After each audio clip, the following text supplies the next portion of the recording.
afternoon, everyone. Real Red Talk community, people and mothers and fathers and sons and daughters. How are we all doing on this fine, fantastic Friday afternoon? Hope you're all well. Hope you're all feeling good after the, brave win last night. I don't know how you would describe it, but we won yesterday, lads. Let's start with the game, and then we'll get into the transfer stuff because that's inevitable anyway. Thoughts, Shreyas? How do we feel? Really good, really good. I watched the first half in like bits because I was at my mate's. It was my mate's birthday yesterday, so I sat there in the pub. Everyone was talking. I had the game on my phone. Like I didn't care. Like I had the game on my phone. Well, did you have it on in the pub? No. It's yeah. Call them out. What pub is this? What shit pub not playing United? Who do you think they are? It's actually it's a really nice community pub, and it's one of those pubs where my bad. It's one of those pubs where the community tries to like trade it, and everyone kind of owns it. So it's like But yeah, I had the game the first half on my phone. I watched large parts of it, and then I left during halftime and got home. Yeah, I have to say that the second half, like, there's been a few times when I've said on here he needs to adapt, and we don't have enough bodies in attack. We're always outnumbered in attack. And yesterday was the first time. I mean, even the Everton game, all those other games that we won well. Yesterday was the first time where there were instances where we outnumbered them when we attacked. We saw people crashing the box. So this is the first time I actually got a glimpse of what he's trying to do, of like what it would be like in the future. And there's a lot of talking points now. This was by no stretch of my imagination. This wasn't like one of our best performances or anything. But then I'm beginning to say a few things that were so encouraging. Garnacho is starting to mature. He's starting to learn how to play that role. Even though, anyone would have watched that and thought maybe he wasn't like the best or whatever, but he's starting to understand this new role. Yeah. Playing Kobe up front was amazing. We started to see the fullbacks, especially Dalot, crashing in the box. These are the little things that once we understand, once the players start to understand, that gives me a little bit of hope now going forward, because I was really worried about the manager, really, really worried. I was defensively, we've been all right to me, but then going like in attack, it's always been worrying. I've always felt it's not enough. But yeah, yesterday, the second half, that was the first time. And just one more thing before before I start, I think we also have. Yeah, I think we also need to be. It taught me also to be patient sometimes with the manager, especially because you forget that this guy doesn't really know these players. He's only known them for a couple of months. He has to understand what sort of players they are and get the right balance. Now, getting that balance is not easy at all. You have to really understand. Like, he played Kobe a lot of times in the deep line roles, but then only recently has he started to understand that, right, this guy can be effective a lot more when he's playing further up the field. And for us, it's easy because we can just put, play him here. It's not that easy for them, especially when you don't have too many training sessions. So sometimes as fans, we just need to be patient with these guys and allow it to grow organically. Nothing just happens immediately. So that was another thing that I learned from yesterday. But yeah, I was really happy with the win. Obviously, Kobe was the big talking point, Shreyas. I'm not sure if you managed to get around to watching it or not yet. Have you? I have. You have? Okay. So Kobe played, obviously, as one of the 10s. He looked just more freedom there. It looked like he was unlocked, didn't he? Because we haven't seen it for a while, man. He played, I would say, with a lot more intensity than I've seen him actually play in the past few games. And he actually looked a lot more calmer. He looked a lot more confident, even, when he was trying to actually take players on, like 3 to 4 players at a time. He was actually able to do that job really well. And you could see, the form that he was in last season when he was, deployed in that 8 position where he was allowed to actually, drive forward with the ball, take on defenders, and then look for that extra pass whenever he got to the box. You could see him once again, playing with that sort of freedom, playing with that sort of composure in and around the box. And it's good to see Menu to actually reach back to that sort of level and that sort of point, because he has a very high ceiling. And I would still say in this system, if he's, consistently deployed in that number 10 position, like how we've seen, Bruno, Ahmad and Højlund actually getting starts as as that front 3 for quite some time. If we can, work around with it, get Menu in one of those positions alongside Ahmad in those number 10 positions, and give them like a run of like 5 to 6 games, provide them some sort of stability and some used to ness to that sort of position with the type of players that he's playing with. I think our effectiveness while moving into the final third would be a lot more. That's the tapping question, then, isn't it? Then do you? Obviously, he will rotate in certain games and he will bring in players for different dynamics. I get that, but then with that performance last night, if he keeps performing like that on a level, he has to start there for me. Because he's one of the very few players, him and Ahmad, when they get the ball into him, they're press resistant, they can beat a man, they drag players out. I know Bruno does that off the ball anyway as well, but I don't know, I just thought it fitted like a glove watching him there last night. I think him and Ahmad could be really interesting together in those threes, because he always has one done each other. He has one that's quick and can be direct, but then he has one that's a little bit more kind of creative. Ahmad and Cobb fit in that role, don't they? Absolutely. Just to add on what Shreyas was saying, because Shreyas said he looked free, and I think the word is natural. He looked like it came natural to him. Do you remember that chance where the ball goes over and he lobs the player with his left foot and then tries to hit it with the right foot? Like, that's not something that, like, the way he did it was so easy. Like, it just Street came football natural to him. is what it is. Yeah, just freedom. Yeah. So it's one of them ones. Whether he starts every game, I don't know. Maybe it would depend on the opponent we're facing, how we want to approach the game. But he's definitely thrown his hat in there. Yep. And if Rashford leaves, plus Anthony, obviously we'll be a little bit short in attack. So he's an option. He's provided an option there. And I think it's one of those things where the system, as we go on, it will become kind of fluid, where players will kind of get. There'll be a certain dynamism. I like to use this word, and I can't pronounce Dynamism it every single time. Yeah, exactly. So then we would have players that can fit into different roles, and I think it's one of those ones that Kobe and Garnacho as well, because I've been one of Garnacho's biggest critics.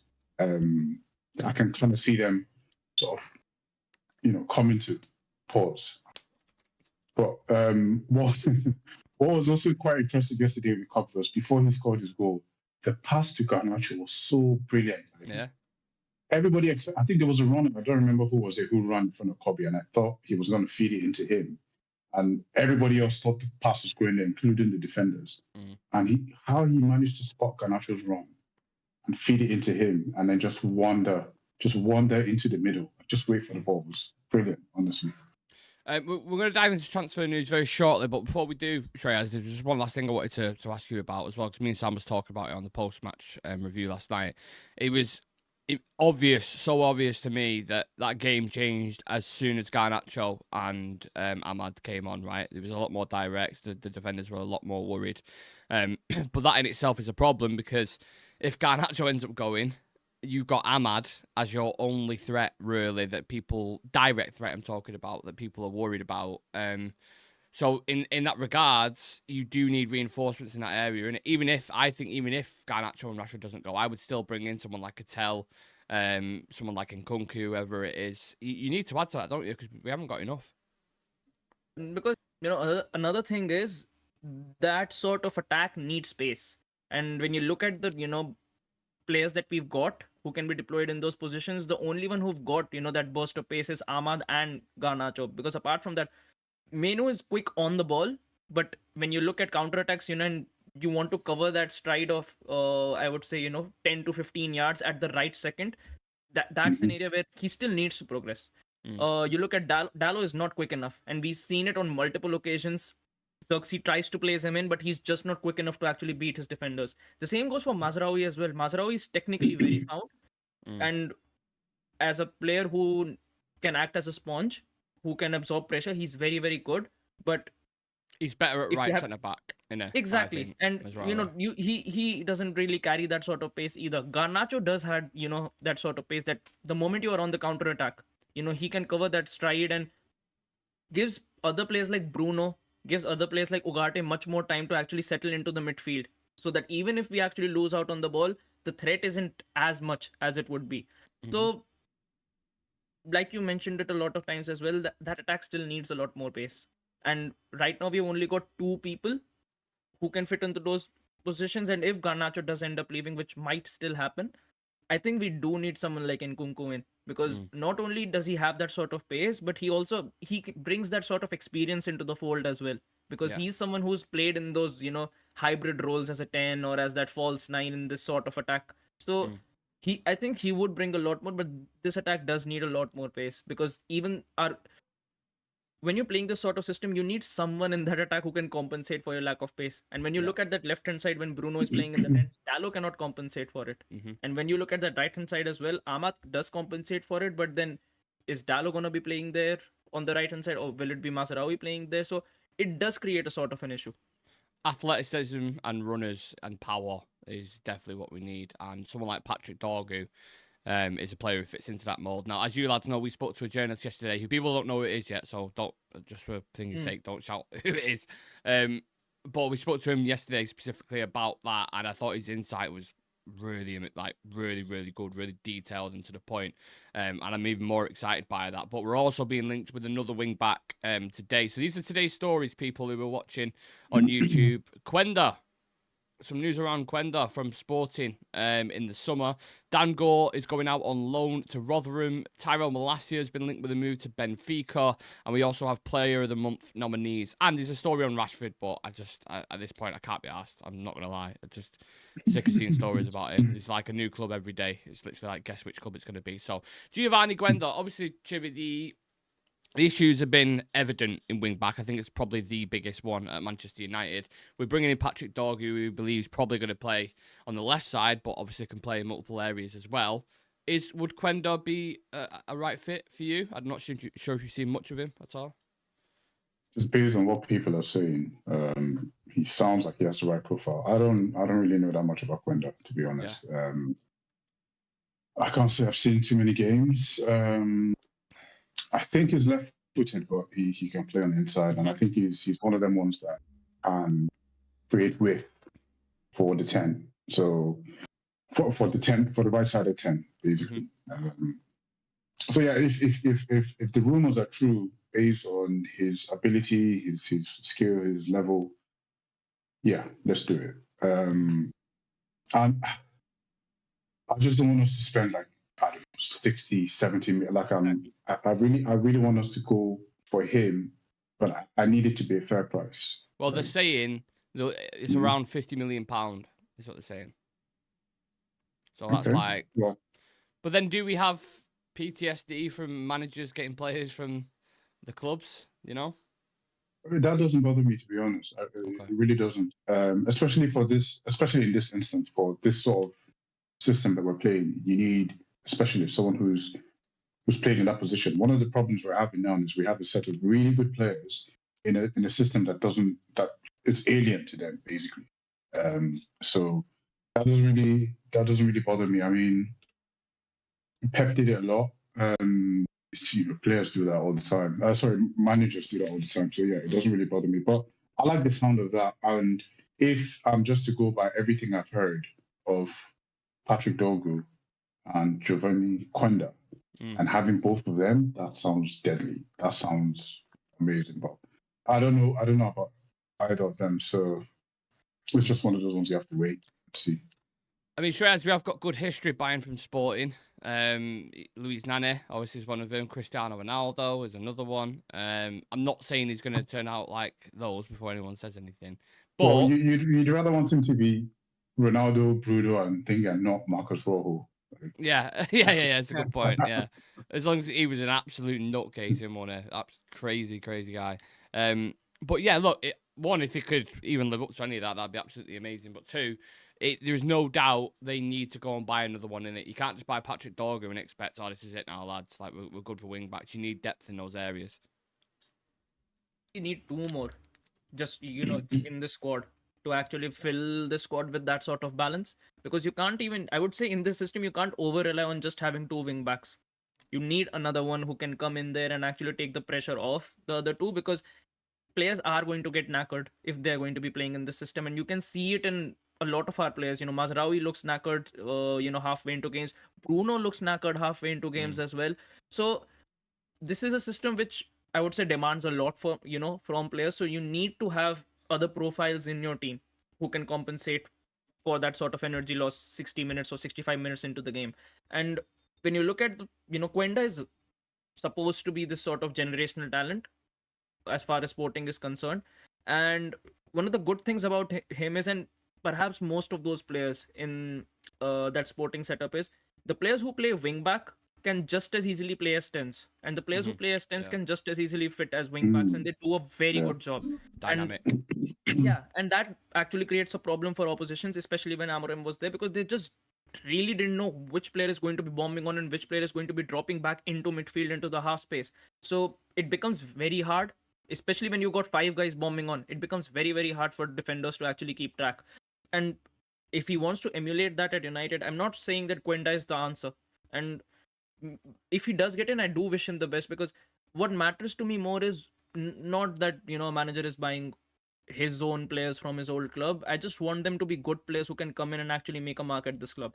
So if we're somehow able to get Quenda and we're able to sign Gyökeres, I can see this system working quite well, because then that attack won't be light, especially when you get players like Gyökeres in, because they are going to be able to impose their presence in and around the box, and having that sort of striker gives the other players in that attack a lot more confidence as well when they're trying to play those intricate passes and trying to move the ball forward quickly.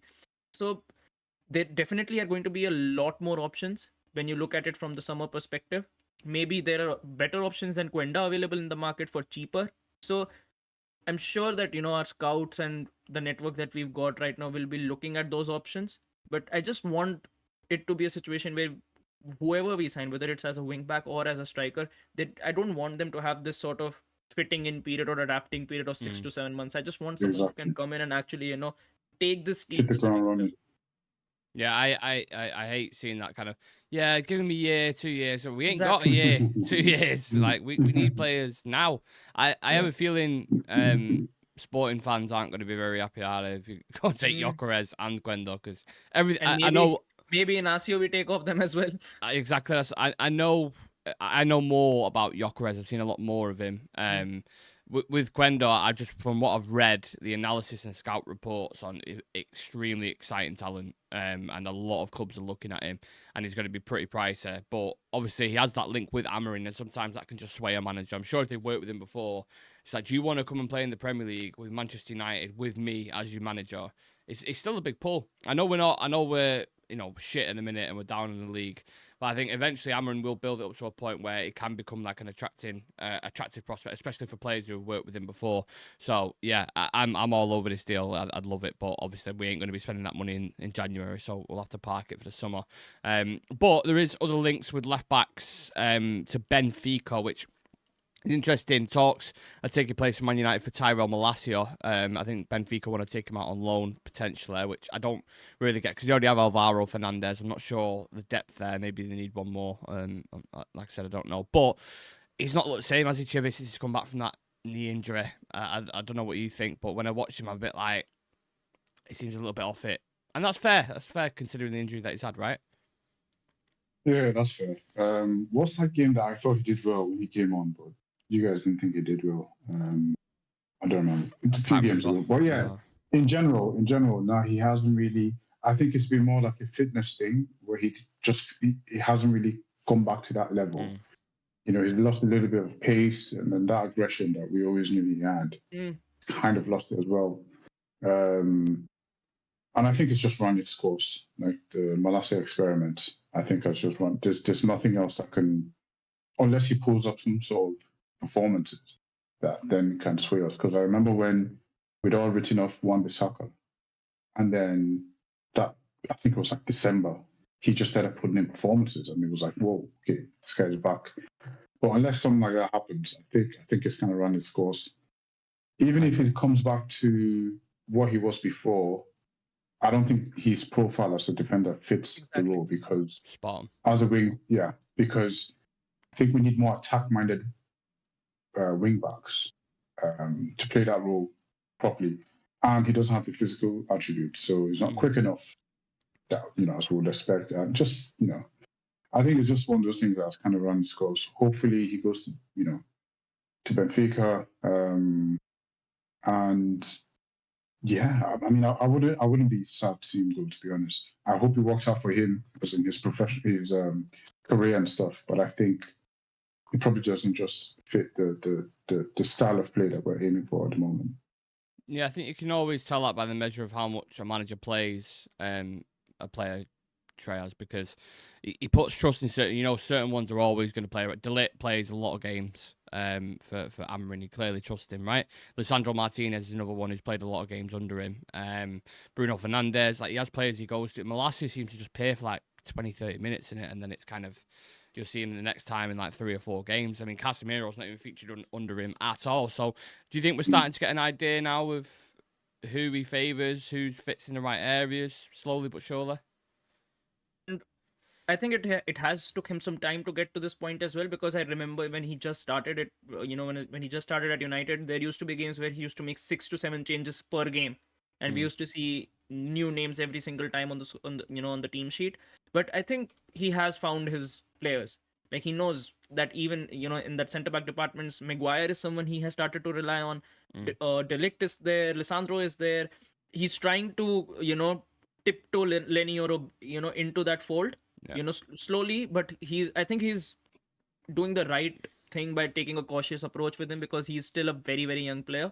Mazraoui has been sort of used in that hybrid role, who comes in at centre back, he plays in as right wing back as well. Ugarte, he's obviously relied on since day one, I would say, and he has looked very good in this system.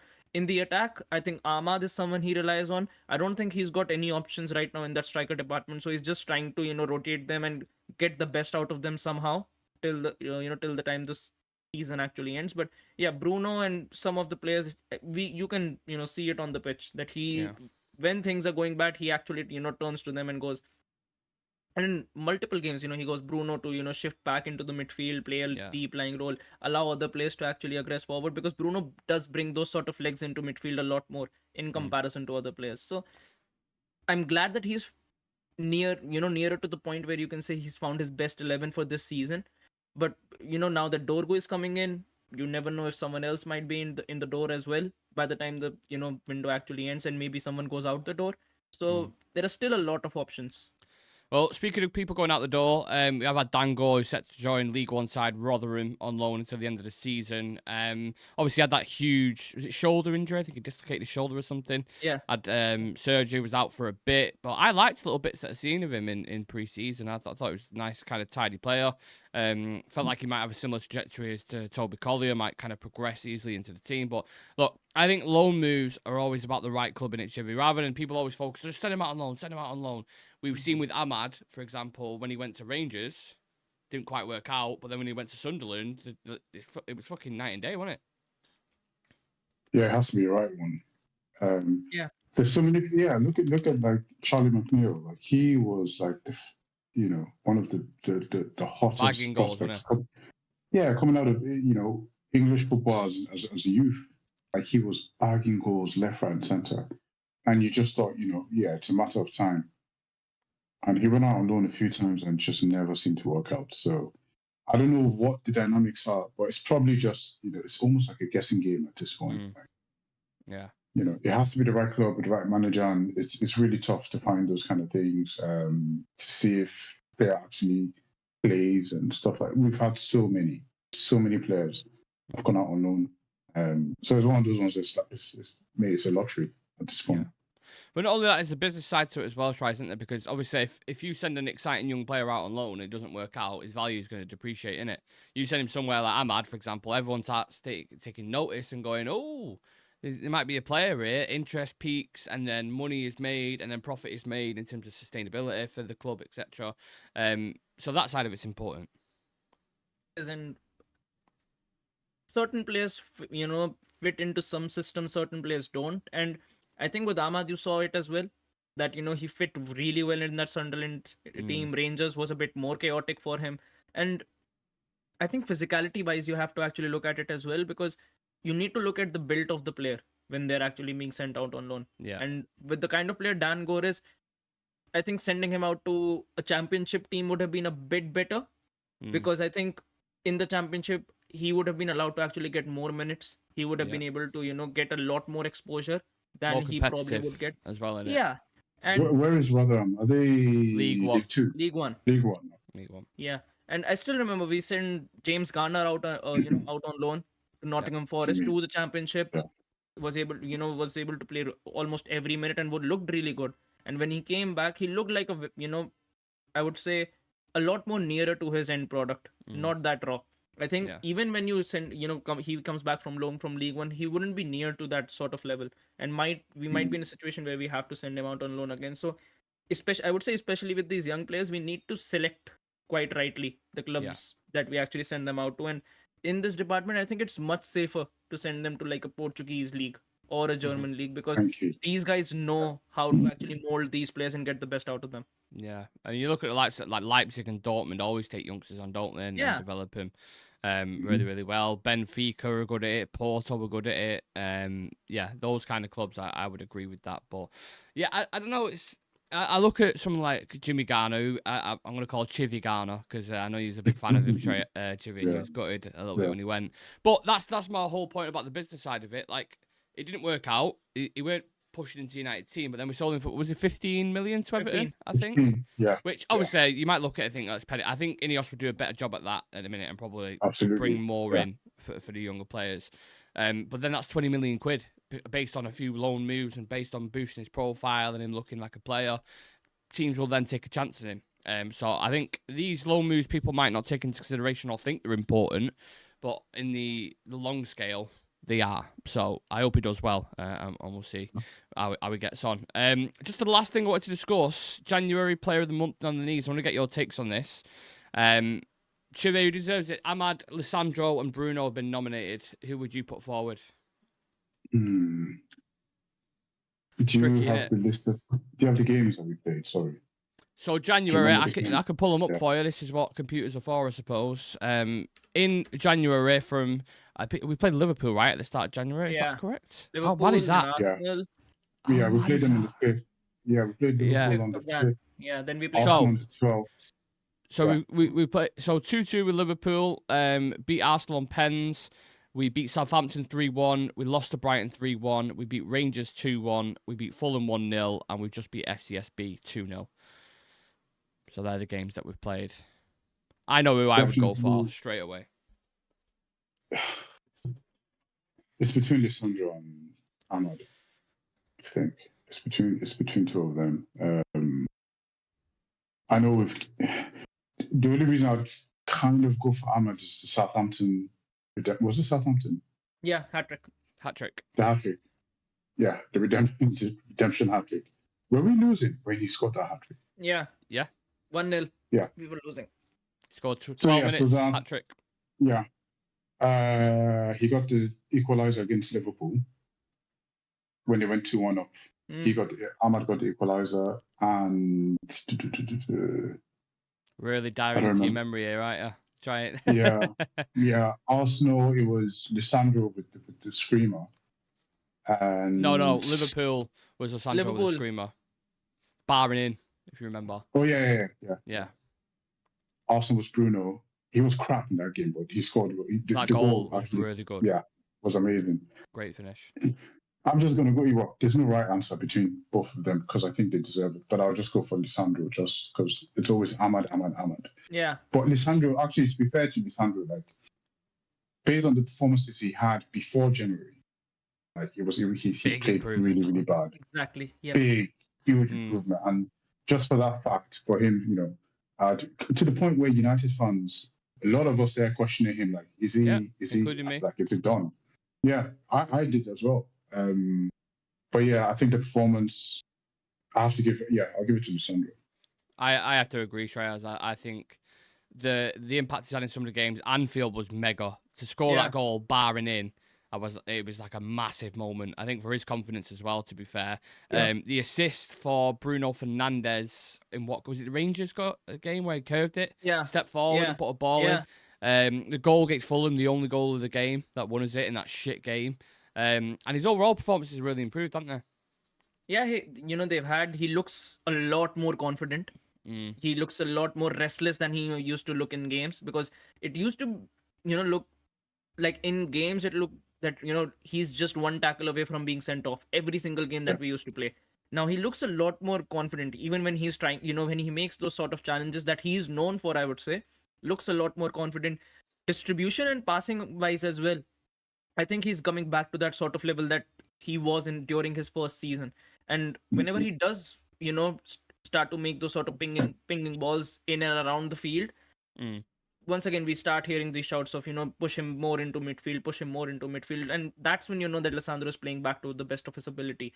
So overall, I'm quite glad that he's got back to this level, because I think a lot of people had question marks about him, that did he look this way just because Varane was playing alongside him, or is he more suited to that sort of system where he doesn't have to defend off those half channels. But I think he's looked a lot more better than he did, and once again he's one of those players who's actually come back and made a case for himself to be a part of this team in the longer run. Because I think up until December, a lot of people even wanted two centre backs coming in this window itself, because they, barring De Ligt and Maguire, they weren't really convinced as a starter option on Lisandro Martinez or the other options that we had for quite some time. And he's looked a lot more better, and as a goal threat, I never imagined that Lisandro would be getting goals and assists for us week in, week out. So yeah, so he is definitely leveled up. Yeah, I agree. Unanimous for Real Red Stock then. Lisandro Martinez, player of the month. Let's see who gets it. Just to come full circle, lads, Ornstein's just tweeted about Quenda now. So United exploring a summer deal for Geovany Quenda, Sporting Lisbon. No formal offer. United looking into the move for the youth international. Turns 18 in April. Expected to cost €40 million, which is cheaper than we've originally. Work on next window to step up after this market shuts. So that'll be eyeing out for the summer, which is very exciting, especially when Ornstein puts it. This is concrete, right? You know what I mean? So yeah. Happy. Hopefully we get a deal like that done, and many others. I think the summer under Amarin is going to be very, very interesting. But we're not there yet. We've got plenty of games to go. Let's see what happens in the Europa League. That sounds crazy. So we could potentially have Patrick Dorgu, Diogo Leon, and Quenda for about 60 million. Less than 75 million euros. Yeah. Top stuff. That sounds insane. Yeah. Absolutely. Insane. And we paid 50 for Wan-Bissaka. Don't remind us. We don't need to go there. My God. Yeah. We'll leave it at that, guys. We have just hit the 30-minute mark, so appreciate every single one of you who are watching. Smash that like button. We have a 2-part interview dropping over the weekend, plus a members section of that as well. We've got the Crystal Palace game on Sunday at 2 o'clock, which will be live for. We've got loads of stuff on Saturday as well. We've got Premier League predictions. We've got the preview for the Palace game. It's mad busy. So turn on the notification bell. Drop us a follow on socials so you do not miss a thing. And more importantly, ladies and gentlemen, Civir, Shreyas, and people watching, have a wonderful weekend, okay? We shall see you.